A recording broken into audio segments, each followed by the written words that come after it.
않겠습니까? 우리 한번 옆에 분한테 인사합시다. 새해에 참된 복 받으시기를 원합니다. 정말 참된 복이 여러분 속에 넘치기를 바랍니다. 새해가 언제부터가 새해요? 1월 1일이 새해예요? 아니면 설 명절이 새해예요? 그래서 옛날에 노래가 있었죠. 까치까치 설날은 1월 1일이고요. 우리 설날은 오늘이래요. 그죠? 그래서 설 명절을 우리가 이렇게 시켰어요. 이런 명절을 가만히 생각하면요. 유대인들한테도 이런 명절이 있었어요. 유대인들도 1월 달이 있었는가 하면 그들의 1월 달은 6월절이 포함되어져 있는 바로 우리로 말하면 한 3, 4월 달이 명절이었어요. 그래서 그 1월 달이 되어지면 그들은 바로 이제 6월절을 준비하고 그래서 6월절 날이 그들에게 진정한 설날이었어요. 그들의 출애굽한 날이었고요. 그리고 구원받은 날이었기 때문에 그들에게 있어서는 이 6월절이 그들의 명절이었던 것을 알 수가 있습니다. 많은 사람들이 명절 증후군에 시달린다 그래요. 우리 연세 드신 분들은 그러지 않겠습니다만 젊은 사람들 이 명절 지내고 나면은 부부간의 갈등도 심해지고 심지어는 이혼을 하는 사람들이 생긴다 그래요. 그래서 하는 말이 차라리 명절이 없었으면 더 좋았겠다 이런 얘기를 하는데 자 그러나 이 모든 것 하나님 모르는 사람들의 자기중심적 사고에서 나온 어리석은 행동들이라는 걸 우리가 압니다. 그렇습니다. 왜냐하면 내가 살고 있는 이 환경은 나를 사랑하시는 하나님이 나를 위하여 가장 좋은 것으로 예비해 주신 것이기 때문입니다. 믿습니까? 그럼 한번 따라합시다. 내가 살고 있는 환경은 나를 사랑하시는 하나님이 나를 위하여 가장 좋은 것으로 예비해 주신 것이다. 믿습니까? 이것이 신령한 눈이 열려진 사람, 영적인 성도들만 할 수 있는 고백입니다. 그런데 이것이 보이지 않으면 보이는 것만 가지고 판단하게 되는데 그 중에 하나가 이 명절 증후군이고 또 하나가 우상 숭배일 수 있고 또 하나가 종교 생활일 수가 있다는 겁니다. 모두 다 나 중심의 생각만 가지고 있는 사람들이기 때문에 그렇습니다. 사랑하는 여러분, 내 가족, 내 가정, 내가 살고 있는 이 환경을 하나님이 나를 천국 백성으로 만드는 가장 좋은 현장으로 내게 주셨다는 것을 믿는다면 이런 일, 저런 일 때문에 상대방이 미워지지 않을 것입니다. 보이는 것 때문에 너무 섭섭하지 않게 될 것입니다. 성경을 통해서 말씀하시는 범사에 감사하는 자, 하나님의 생명을 가지고 하나님의 일하심을 믿는 사람이기 때문에 그렇습니다. 그런데 이 믿음에 서지 못하면 우리의 신앙생활도 종교생활이 되고 만다는 겁니다. 왜죠? 내가 주인이기 때문에. 제가 그런 사람 한 사람을 소개하려고 합니다. 욥기서로 갑니다. 젊으신 분들은 성경을 찾아도 좋습니다. 욥기서에 보면은 이렇게 되어 있습니다. 욥기서 1장 1절 우수땅의 욥이라 불리는 사람이 있었는데 그 사람은 온전하고 정직하여 하나님을 경외하며 악에서 떠난 자였다 이렇게 말합니다. 욥이라고 하는 사람이 살았는데 그 사람은 사람들이 보기에 아주 온전한 사람이고 정직한 사람이고 하나님을 경외하는 사람이에요. 아들이 7, 딸이 3, 합치면 10. 소유도 많아요. 양이 7천, 낙타가 3천, 합치면 1만 10의 배수예요. 소가 500, 암나귀가 500, 또 뭐예요? 10의 배수예요. 놀라운 것은 바로 자기가 가지고 싶었던 것 다 가진 사람 이런 의미예요. 하나님께서는 그가 이 땅에 살아갔어요. 세상 말로 말하면 아주 다복한 가정이죠. 아주 다복한 가정. 예, 소유도 많고 자녀도 많고 자기 원하는 거 다 하고 있는 사람.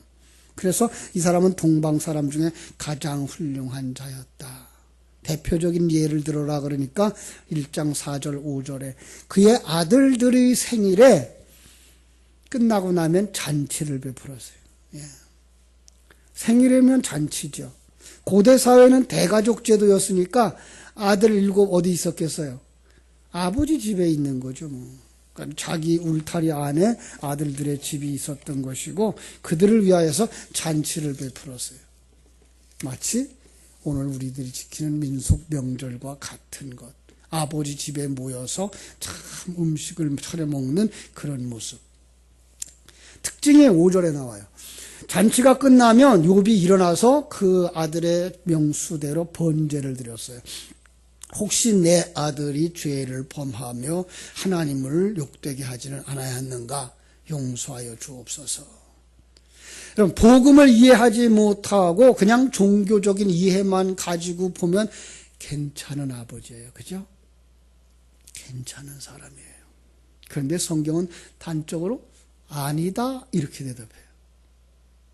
우리가 볼 때는 굉장히 훌륭한 종교인이고 굉장히 훌륭한 아버지인데 성경은 아니다 이렇게 말해요. 그는 자기 행복을 위한 자기중심적인 사람이었다. 그러면서 우리에게 내가 보여줄게 그러고서 쓴 책이 바로 이 욥기서 42장에 걸쳐서 나오는 전체적인 이야기예요. 내가 보여줄게. 얼마나 잘 포장되어져 있나 봐. 여기에 등장시킨 존재가 사단입니다. 사단은 어떤 사람이죠? 어떤 존재죠? 영적인 존재. 그런데 하나님보다 세상적 사고를 가지고 나 중심의 사상을 부추기는 자. 예, 사단에게 묻습니다. 네가 내 종 욥을 주의하여 보았느냐? 그와 같이 온전하고 정직해서 하나님을 경외하고 악에서 떠난 자는 세상에 없다. 한마디로 네가 미국 땅 록펠러를 봤느냐? 그는 성수주일도 잘했지, 11조 잘했지, 악에서 떠났어. 예배도 잘 드렸지, 예배 준비 철저했지, 주의 종들에게 순종 잘했어. 그래서 갑부로 살지 않느냐? 자, 사단이 뭐라 그랬을까요? 그야 다 까닭이 있어서 그렇죠. 하나님을 경외하겠습니까? 하나님이 모든 소유를 다 그에게 주어 부유하겠습니까? 그렇죠. 세상적 안목입니다. 심지어 교회 다니는 사람들까지도 관심이 여기에 있어요. 돈만 있으면 복이고 명예 권세 있으면 복이고, 예, 틀리지 않습니다. 돈이 있는 것 하나님께로 받은 것이고 명예 있는 것 하나님께로 받은 것입니다. 그런데 그것만 하나님께로 받은 것입니까? 가난은 여러분 하나님께로 받은 것 아닐까요? 질병은 하나님께로부터 받은 것 아닐까요? 이 부분에 우리가 세상적인 안목을 가졌느냐 하나님의 안목을 가졌느냐의 차이가 있는 겁니다. 시편 73편을 나누면서 말씀을 드렸는데 진정한 복은 어떤 복이에요? 하나님께 가까이 함이 내게 복이라 그랬잖아요. 그죠? 이것이 영적인 눈이 열린 사람들의 복이에요. 그 고백이에요. 하나님께 가까이 할 수 있게 된 사람, 아니 하나님이 나와 함께 있는 것을 믿는 그 사람이 복이에요. 그 사람은 자기가 누리는 모든 것이 복이에요. 물질의 부요함도 복이고 가난도 복이고 건강도 복이고 질병도 복인 거예요. 그런데 이게 세상 사람들의 안목에서는 구분이 되어져서 둘로 보이는 거예요. 가진 자는 복된 자, 못 가진 자는 가난한 자, 복 없는 사람. 건강할 땐 복이고 병들면 복이 아니고, 젊었을 땐 복이고 그럼 늙으면 복이 아닐까요? 여러분, 늙은 게 복인 것을 아셔야 돼요. 이게 보여지는 게 눈이 열려진 사람들이에요. 여러분, 이게가 눈이 열려진 사람들은 이 명절에도 이 말씀이 생명이 되어져서 마음 상하지 아니하고 어떤 환경 속에도 평강을 누리셨을 겁니다. 그런데 그러지 못한 사람들은 지금도 속이 불편하실 거예요. 응? 그래서 하나님이 뭐라 그래요? 욥한테, 그래, 그럼 내가 그 재산을, 물질을 네게 맡길게. 그 소유물을 다 네 손에 맡길게. 한 가지, 그 육체는 해하지 마라. 사단이 그 재산을 빼앗아 갑니다. 스바 사람들이 쳐들어왔습니다. 갈대아 사람들이 쳐들어왔습니다. 다 빼앗아 갑니다. 태풍이 불어서 요즘 말로 말하면은 지진이 일어나서 집안에서 잔치하고 있던 자녀들이 다 죽었습니다. 오늘날로 말하려면 부도가 나서 파산을 당했고요. 지진으로 자식을 잃었고요. 그죠? 여러분, 이쯤 되면 뭐라고 말할까요?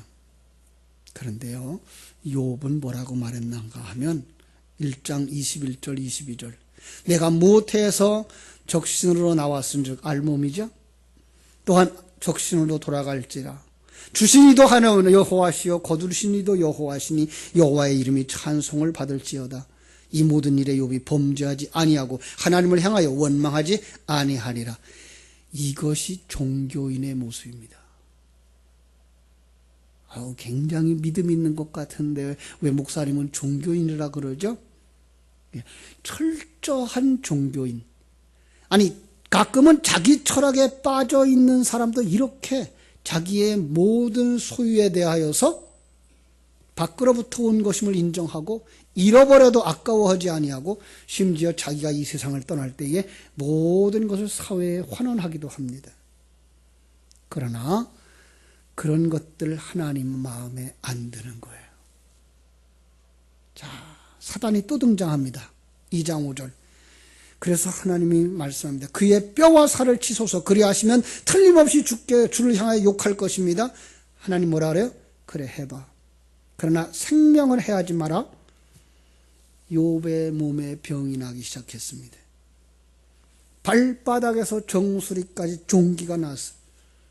얼마나 견딜 수가 없는지 그는 잿가리에 가서 재를 뒤집어 쓰고 기와 조각으로다가 긁어요. 그냥 손으로 긁은 거 가지고 시원하지가 않아요. 그래서 기와 쪽으로 긁어요. 그의 아내도 너를 하나님을 욕하고 죽으라고 조롱하면서 떠납니다. 그때 욥이 한 말, 그대는 어리석은 여자 같구나. 우리가 하나님께 복을 받았으니 화도 받지 아니하겠는가? 이렇게 말합니다. 그런데 하나님은 왜 그 시련을 중단시키지 않았을까요? 가만히 생각해 보세요. 그는 아직도 하나님을 모르기 때문이에요. 하나님의 계획을 모르고 있는 거예요. 아직 하나님이 지금 당신과 함께 있다는 사실을 모르고 있는 거예요. 종교 생활을 이렇게 잘하고 있는데도 불구하고 그는 하나님을 모르는 자일 수 있다는 거예요. 바리새인들도 그랬잖아요. 지금 여기 욥은 바리새인들보다도 더 훌륭한 종교인이었어요. 그래서 하나님이 세 친구를 동원하죠. 그래서 그들의 생각과 신앙을 가지고 욥을 공격합니다. 이렇게 공격하고 저렇게 타이릅니다. 그러나 그들의 사상과 생각이 욥을 설복시키거나 욥의 눈을 열어주지 못합니다. 이것이 철저하게 종교에 길들여지고 세상에 길들여진 인간의 모습입니다. 여러분, 이번 설 명절에도 이런 사람을 만나지는 않았습니까? 세상 철학에 꽉 붙잡혀요. 세상 철학 속에서 자유를 누려요. 아주 편안합니다. 종교 행위에 꽉 묶여요. 그런데 남보다 조금 나은 행위 때문에 자부심으로 가득한 사람. 아니, 그런 일이 하나도 없어요. 아니, 어려운 일이 하나도 없어. 만사가 순조로워. 그래서 기고만장하는 사람. 우리 주변, 제 주변의 사람들이었습니다. 하나님은 그대로 두고 볼 수가 없어서 하나님이 직접 나서는 것이 욥기서로 말하면 욥기서 38장부터 41장, 42장에 나오는 얘기입니다. 저는 그 이야기를 오늘 우리가 성경 요한복음의 말씀과 연결시키고자 합니다. 아브라함처럼 우상숭배에 깊이 빠져있는 타락한 인생들 속에서 종교적 열심으로 꽁꽁 묶여서 여리고 성보다도 더 큰 자아숭배의 신전을 쌓고 있는 그들, 그래서 그들이 유월절 제사를 하고 있는 그 잔치 끝날, 명절 끝날 예수님이 나타나셔서 말씀하시는 것입니다. 명절 끝날 곧 큰 날에 예수께서 서서 외쳐 이르시되 누구든지 목마르거든 내게로 와서 마시라. 예. 하나님이 오시는 겁니다. 욥에게 오신 것처럼 예수님이 이 바리새인들 세계 속에 오셨고 그 예수님이 여러분과 내 곁에 오셨습니다. 믿습니까? 빛으로 오신 그 예수님은 요한복음 1장에서 빛으로 오신 것처럼 창세기 1장에서 빛으로 오셨고 이 땅에 여러분과 내 안에 빛으로 오신 줄로 믿습니다. 이것을 아는 사람들, 눈이 열려지면 하나님의 세계가 보여집니다. 많은 사람들이 얘기합니다. 경제가 점점 어려워지고 있습니다. 남북이 군사적인 긴장이 일어나고 있습니다. 이상기온으로 겨울에 비가 내립니다. 여러분, 그러나 그 어느 것도 하나님이 허락지 아니하신 것이었고 하나님의 섭리 밖의 일이 없다는 사실을 아는 사람, 이것이 신령한 눈이 열려진 사람입니다. 그렇습니다. 그들만 오늘 말씀을 알아들을 수가 있습니다. 우리를 향해서 누구든지 목마르거든 내게로 와서 마시라고 말씀합니다.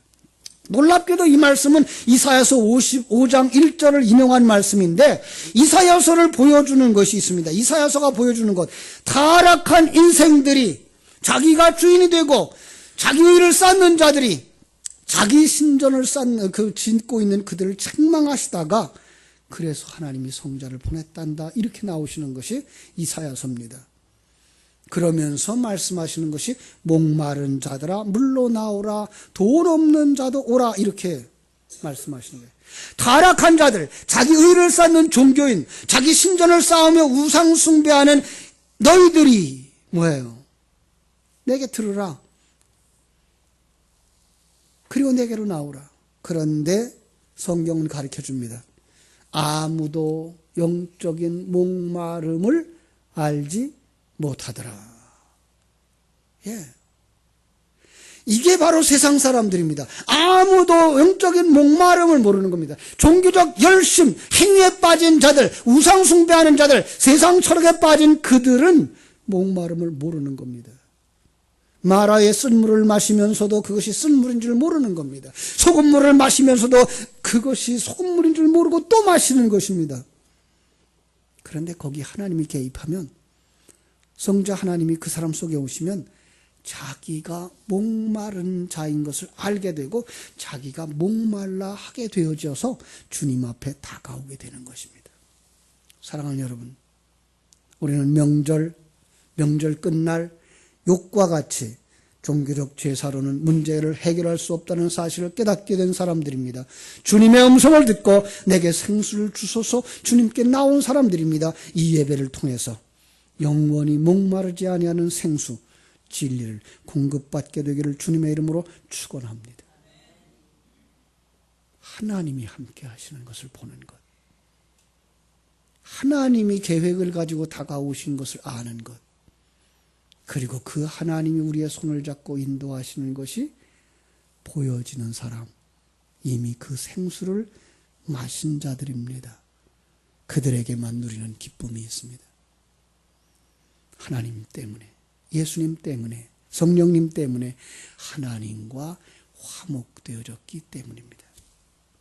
타락해서 하나님과 원수된 우리가 예수 그리스도 성자 하나님의 사역으로 아버지 집에 돌아와 다시 하나님 품에 안기게 되어서 하나님을 향하여 아버지라 부를 수 있게 되었습니다. 여러분은 하나님을 향하여서 아버지라고 부릅니까? 한번 불러볼까요? 어떻게 부를까요? 아버지, 한번 따라 할까요? 아버지,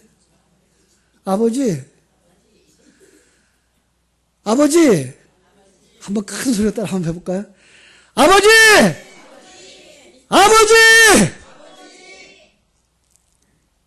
이제는 살아계신 아버지는 불러볼 수가 없어요. 그죠? 그런데 여러분 곁에 항상 계신 아버지가 계세요. 육신의 아버지는 여러분을 버리고 떠날 수도 있지만 영원히 여러분을 품에 안고 계신 그 아버지, 항상 여러분 곁에서 두려워하지 마라. 내가 너와 함께 하잖아. 놀라지 마라. 나는 네 아버지잖아. 내가 네 손을 잡고 가잖아. 말씀하시는 그 아버지. 어려움을 만났습니까? 힘드십니까? 그 아버지께 가까이 갈 수 있는 자격이 여러분들에게 있습니다. 그 하나님을 아버지라고 부를 수 있는 자격이 여러분에게 있습니다. 이제는 그 아버지를 마음껏 불러보십시오. 가슴이 터져라 하고 목이 터져라 하고 아버지를 부르면서 하나님 앞에 가까이 가는 여러분들 되시기를 주님의 이름으로 축원합니다. 그 사람에게 기쁨이요 감사가 넘치는 삶이요 주님과 손잡고 가는 삶을 누림이 일어납니다. 이 세상이 전부가 아닌 것을 깨닫고 이 세상의 존재 목적을 깨닫게 되고 세상이 주인이 주관자가 우리 아버지인 것을 알게 되는 것입니다. 그래서 그분이 내게 주신 어떤 환경 속에서도 두려워하지 않습니다. 엄마의 품에 안겨있는 아기가 아빠가 엄마가 어디로 인도하든지 두려워하지 않는 것과 같은 것입니다. 아니 세상에 있는 아버지 어머니가 인도하는 건 두려울 수 있습니다. 그러나 전능하신 아버지 우리 하나님이 나를 인도하신 것을 아는 사람, 그는 어떤 사건을 만나도 하나님이 내게 우리 가정에 이 과정이 꼭 필요하기 때문에 만나게 하시는구나를 알게 됩니다. 세상적으로는 슬픈 일일 수 있고 세상적으로는 아픈 일일 수 있지만은 나를 만드시는 아버지 하나님의 손길을 잡고 가는 그 삶, 평강의 삶, 그것을 넘어서서 기쁨의 삶, 범사에 감사하는 삶을 누리게 됩니다. 이것이 예수 믿는 사람, 그 사람 속에는 생명이 맺는 성령의 열매인 것입니다. 예수님을 따르던 제자들이 거기까지 자랐습니다. 바울의 삶이 거기까지 열렸습니다. 욥도 거기까지 갔습니다. 여러분의 신앙이 거기까지 이르러 평강의 기쁨과 감사의 열매를 맺는 자 되어지기를 주님의 이름으로 축원합니다. 한 걸음 더 나아가셔서 그 사람만 이웃과 화평할 수가 있습니다. 이웃은 하나님의 나라를 유업으로 받도록 아들로 만드는 하나님의 도구인 것을 깨달아 알고 그래서 감사하게 됩니다. 이웃 중에 가장 가까이 있는 이웃은 누굴까요? 나입니다. 내 가족입니다. 내 아내요, 내 남편입니다. 하나님이 주신 나를 나 되게 하는 가장 좋은 동반자입니다. 자녀입니다. 친척입니다. 가끔은 내 생각과 다른 생각을 가지고 다가와서 힘들 때도 있지만 마음의 아픔도 일어나고 상처를 주는 경우도 있지만 성도는 확실히 믿습니다. 이 사람, 이 사건을 통해서 하나님이 내 속에 아직도 남아있는 옛사람을 들춰내는구나. 골로새서 1장 20절 말씀입니다. 그의 십자가의 피로 화평을 이루사 만물 곧 땅에 있는 것이나 하늘에 있는 것으로 그로 말미암아 자기와 화평하게 되기를 기뻐하심이라. 이것입니다. 그러므로 우리는 가족만 사랑하는 것이 아니라 이웃까지 다 사랑하는 자가 되는 것입니다. 그 사랑의 표현, 가장 큰 사랑의 표현, 그것은 그를 예수 믿게 하는 것입니다. 그렇습니다. 내가 가는 그 천국에 함께 가자고. 내가 가는 그 천국에 함께 가자고. 그들을 주께로 인도하는 자들, 바로 여러분들이 그 생명을 가진 자들의 삶입니다. 이 사람의 삶은 이 땅에 살아가면서 소망 있는 삶, 도전하는 삶, 성공의 삶을 살아갑니다. 천국의 소망을 가진 사람, 하나님의 허락하는 환경 속에서 자기에게 주신 기회, 은사, 능력을 쏟아냄으로써 내게 능력 주시는 자 안에서 도전하는 자가 되는 것입니다. 사랑하는 우리 젊은 사람들은 하나님이 여러분과 함께 하는 것을 굳게 믿기를 바랍니다. 하나님이 여러분에게 은사와 능력을 주신 것을 믿기를 바랍니다. 기회 주셨을 때 포기하지 마십시오. 도전하십시오. 하나님의 손에 잡힌 자답게 하나님이 그의 은사와 능력에 맞게 길을 열어주실 것입니다. 시편 37편 4절로 6절에 보면 이렇게 말씀합니다. 또 여호와를 기뻐하라. 그가 네 마음의 소원을 내게 이루어 주시리로다. 네 길을 여호와께 맡기라. 그를 의지하면 그가 이루시고 네 의를 빛같이 나타내시며 네 공의를 정오의 빛같이 하시리라. 여러분들을 축복해 주실 것입니다. 여러분, 우리의 신앙생활은 그냥 했으니까 아니요. 우리는 그냥 종교생활 예배 드렸으니까 아니요.